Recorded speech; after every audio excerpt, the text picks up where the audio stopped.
What's going on YouTube? It has been a minute since I've posted something. I took a big break just because I was studying for this licensing exam. After taking it 2 times now, I wanted to give you all the tips that I have so that hopefully you can pass in the future. I know when I was taking, I was looking on YouTube just to see if there was more tips and what to expect, what questions might be focusing on, or what questions might be focused on more than the others. And I wanted to give you my experience of failing and hopefully still waiting on the results on the pass. So, and even if I do fail, there's just gonna be more content and more studying, which I'm not looking forward to, but part of the process is going through that entire situation. Here's my experience after taking the national exam twice. So first time I was in Chicago. Well, I live in LA right now, so I had to take the exam in Chicago, which I thought, when in reality you don't. So you can take the national exam in whatever state you are, but since I was in California, I thought I had to leave the state to take the national exam since California has their own separate licensing marriage and family therapy exam.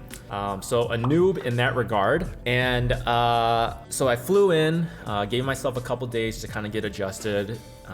Because I took it in November 2021. So it was getting cold in Chicago and I just didn't want to be tired from traveling. So I think gave myself 2 days, stayed with my parents, which was great. So thank you, parents. And then also my dad drove me, which was also very beneficial. And what I wish I didn't do was party that Saturday because of a friend's birthday. So you might be compelled to go out since the exams usually on Monday through Friday, and there's just not that much availability, so you really just get stuck with the first date that they give you, at least in my situation. So had a friend's birthday party, a 30th birthday party, and I was flying in, and it was a surprise birthday party, so they asked me to go. I went out, I got home at like 4 a.m. on Sunday morning, slept, had the exam on Monday. Idiot, this guy.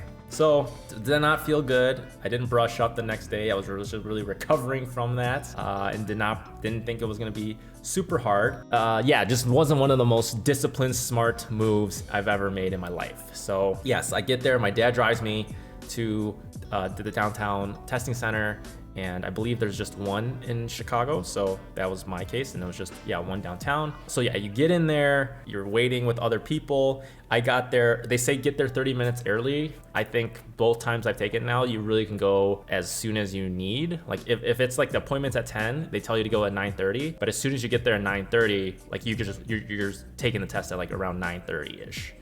It doesn't take that long. The queue isn't long at all. So if you need to take it at 10, you can go at 10 and take it. But if you want to take it early, you could also take it early if you show up early. They're not gonna hold you up. Since it is a third-party provider that is proctoring the exam for you. I wouldn't be too stressed on time. Even if you're late, I am sure they'll take you.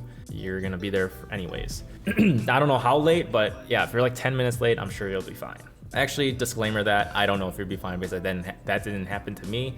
But from what I was gauging, it seemed like they were pretty relaxed on that. What else? So yeah, I get there, I get in the room, you get a key, and there's a specific color on there that lets you be able to drink, be able to eat, and take as many breaks as you want. You just can't check your phone, obviously, because they don't want you to be looking up questions. But you can go to the bathroom as many times as you want to, you just have to sign out. So highly recommend. Yeah, First time I bought 2 protein bars, orange juice, and some water. Thinking about it now, I wish I brought more food for my first exam because I was really hungry because you're there past lunch, so you don't get a lunch at all. Normally you would eat at noon, but you're testing, so you're just eating a bar, and that's just not enough food. It is a little nerve-wracking because you see the people that you sit with in the beginning when they're waiting to call you up to get your photo ID, to verify who you are, to look at your mask. And there's all these different steps when you're there that you have to follow these specific procedures. Show the inside of your pockets, back side of your pockets, lift up your sleeves as well as your pants, they're pretty strict about that. So yeah, you take your exam. I took a break every hour and got out. After I finished, I was pretty drained. Actually, I was really drained and really hungry. So I walked to the nearest restaurant, got some food, talked to a friend, and then actually worked out after. because you're just sitting or standing. If you have accommodations, if you do have accommodations, I definitely would recommend it, because I had accommodations and I used it, which I was able to test in a separate room, and I got more time. And yet, I still failed the first one, so I don't think it mattered too much.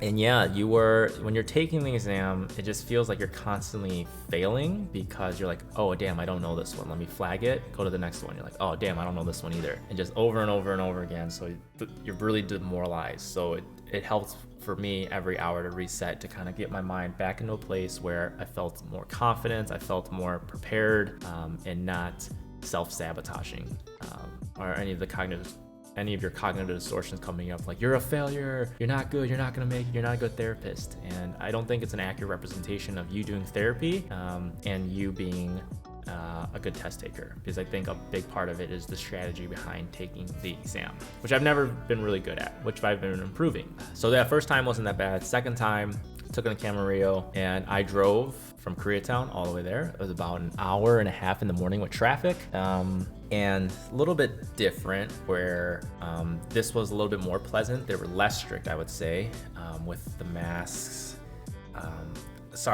I would say they're not less strict, it just felt like a more chill vibe. And the one in Chicago, it felt very stiff. You were also very nervous since it was your first time. So I think part of it was, since I was there already, I was used to it. I was expecting what this was gonna be. So that wasn't really nerve-wracking to me. Brought more food this time.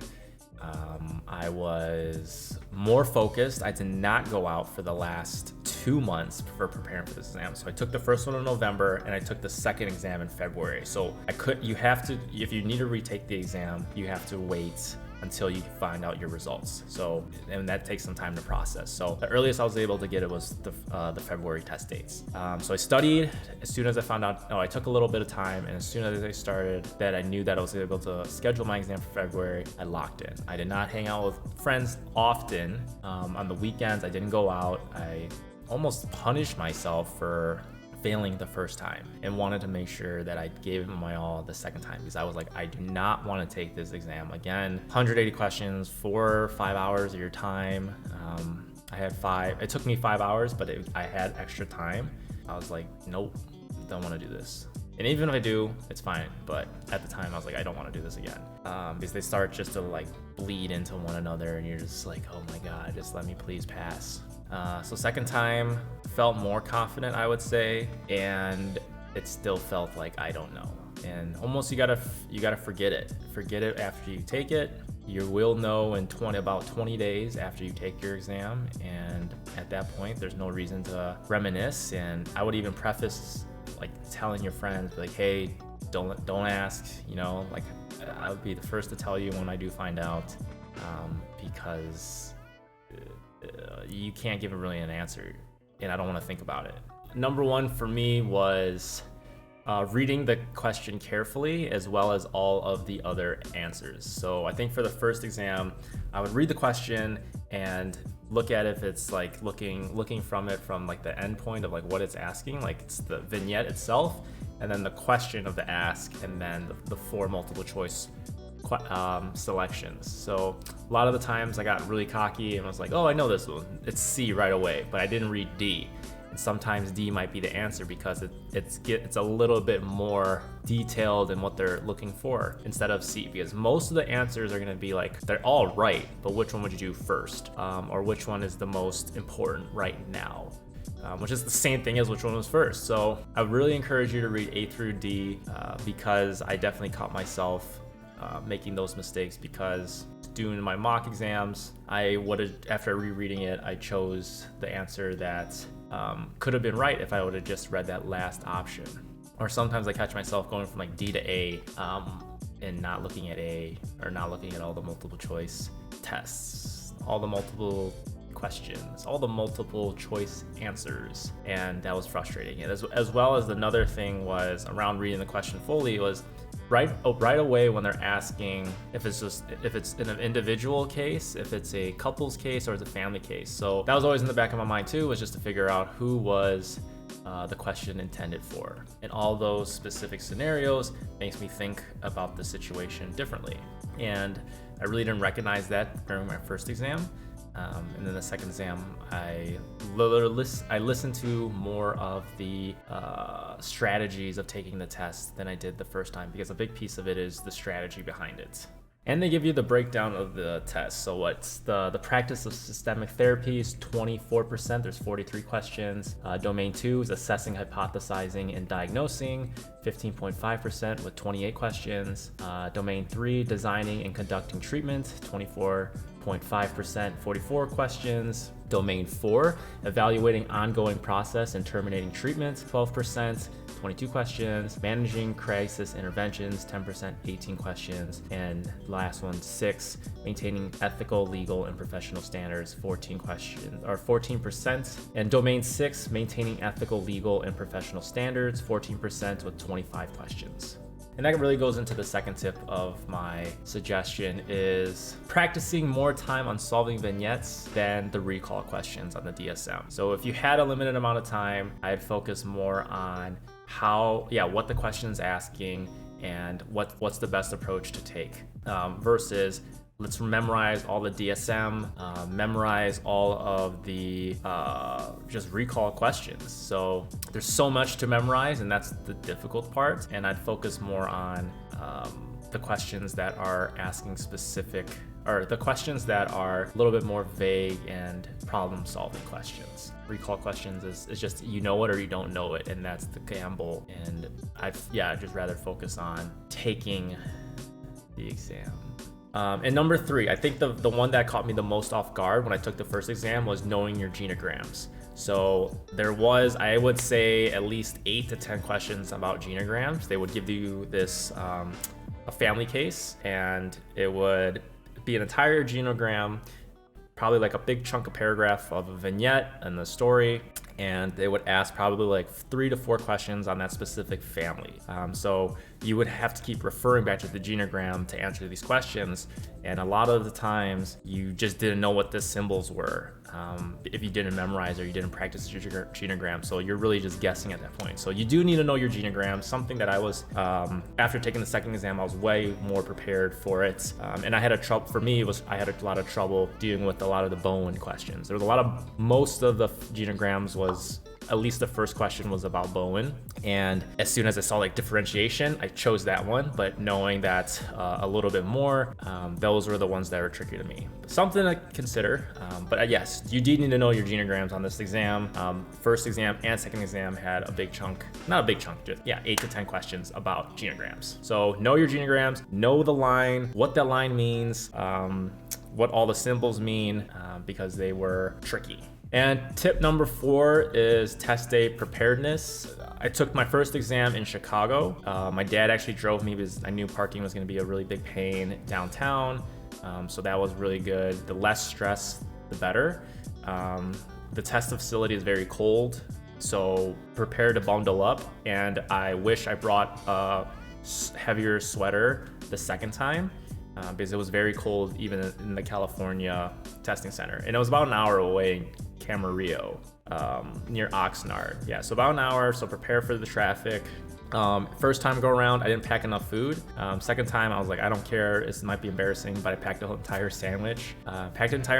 They recommend, or TDC recommended to drink some orange juice so that you get some little sugar in you during your breaks. I brought a sandwich, I brought orange juice. I also brought a protein bar just in case if I was getting hungry later on, and then I also just brought water. So don't feel embarrassed if you need more food, or something that you're really familiar with, some cuisine. I would bring it because you're focusing on you and not really caring about what other people are going to be eating, since a lot of other people aren't going to be taking your exam. So you might be seeing other people finish after like an hour and a half, or 2 hours, but they might be taking something else and not be taking yours. So don't let that affect you. And that kind of goes to my last point, is take your breaks as many as you need. We are rushed against the clock. because it's a timed exam. And after I took a break I tried to do it every hour just because I was sitting and I'm like getting restless, and also I'm a pretty poor test taker and I knew I needed something to refresh myself. So took a break, got some water, took a sip of orange juice to get some of the sugar, went to the bathroom, and then came back and just reminded myself like, hey, you're doing fine, don't worry about it. You're gonna be positioned with other people next to you and they're like, oh, they're going so much faster. How are they? We came in the same time at the same around the same appointment time. How did they finish so much faster than I did? How come they're not taking breaks? See how much you can zone out of that and just focus on each question slowly and surely, because I'm sure you're gonna do fine. I hope you all pass, and I wish you all the best because it was a very tough exam, and I wish I knew more tips going in. So that's why I wanted to give you some resources or some tips that for me would have been very beneficial after taking the first one into my second one. So yeah, leave a comment below on your results, your strategies, because I'd love to hear it, because if I don't pass the second time, I'm gonna have to take this again, which would be pretty awful. But yes, like I said, it's part of the process of being licensed. This is my least favorite part of the entire process. And I know that overcoming this is gonna take some time, some patience, and the hardest thing for me, I think. So once we overcome this, and I hope I can post another video soon about me passing, then I can really give some better tips.